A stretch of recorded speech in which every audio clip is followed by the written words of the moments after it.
Dong Shui reporting there. Meanwhile, Chinese Premier Li Keqiang expects economic activity to return to a, quote, reasonable range next year. He was speaking during a video roundtable with the leaders of 6 major international economic and financial organizations, including the World Bank and the IMF. The conference is known as the 1+6. Premier Li added that Beijing will allow consumption to play a guiding role and investment an effective role in the Chinese economy.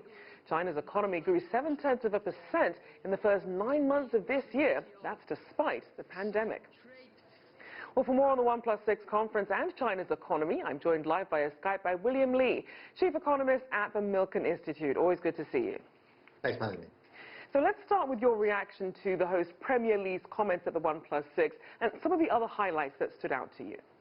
Well, Premier Li was clearly very proud of the fact that the dual circulation strategy of boosting consumption to drive growth in China is succeeding, and he wanted to tell essentially the most important multinational agencies in the world why the strategy works and to reassure them that it is a dual circulation strategy whereby it's not just boosting domestic demand, which, by the way, China did by a traditional use of fiscal policy by government public consumption, government spending first, and now it looks like private consumption is coming back online. And one of the issues that I think Premier Li wanted to reassure the world and the world agencies was that private consumption will continue to be a leading force in growth going forward. In order to do that, he had to reassure everyone that growth will continue in a very steady fashion and that Chinese households will be reassured that they will have employment and continued income growth so that they will actually dip into their savings. So these are the facets of the dual circulation strategy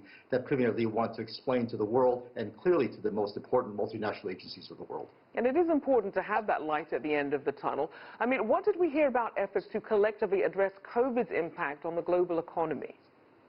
I think one of the things that allowed China to employ this dual circulation strategy was its confidence that it had contained the COVID virus infections domestically.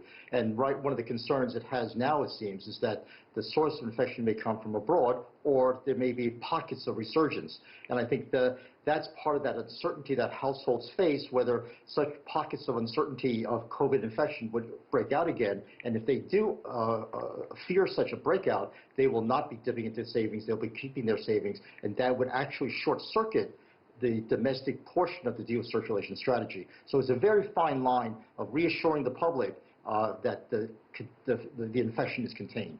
Now, we know that countries have been spending heavily to keep their economies afloat. Did we hear much about how to manage rising government debt and some of the longer-term consequences of some of these unprecedented moves? I think traditionally China has relied on a lot of debt to finance its development, and the markets now in the West are concerned that there are a rising number of bankruptcies. I think what Premier Li has tried to reassure everyone is that the level of bankruptcies actually was partly policy-induced because they want to establish a pattern of bankruptcy and bankruptcy law so that there are procedures by which these bankruptcies can be handled. Now, whether you think this was done on purpose or whether or not these were just failing firms, that's, I think, up in the air and up to analysts to decide on a case-by-case basis. But surely one of the issues facing China going forward is how to manage its huge debt burden with a shrinking working-age population. So you mentioned some of the lessons there. Talk about the economic rebound post-COVID and some of the things that are going well and some of the lessons that other countries can learn. I think one of the lessons for China to learn is that it is part of the global economy and part of the global supply chain. And as a result, the dual circulation strategy, which has placed external legs, the external trade on the back burner, really has to be brought forward because having a strong domestic economy means that it's able to import. And China has to play the role of a locomotive, pulling the rest of the world out of the slowdown that's been induced by the virus.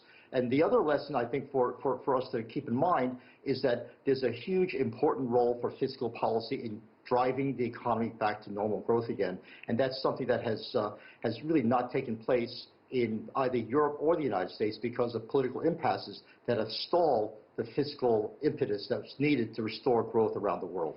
And just very quickly, we have about 20 seconds left. As we look at this sort of post-COVID economic recovery, how do international organizations like the WTO, the IMF view China's progress and its role as it continues to open up during a post-pandemic recovery? These international agencies, especially the IMF and World Bank, play a critical role in trying to achieve some kind of debt relief among the emerging markets. And China no longer is an emerging market. It's in fact one of the big guys. And it really has to play a big role in trying to alleviate the debt burdens of other countries as well. And trying to have a framework for debt relief is one of the great challenges facing these organizations. And China has to play a very important role in that in the future. All right. Always good to see you. William Lee there, Chief Economist at the Milken Institute.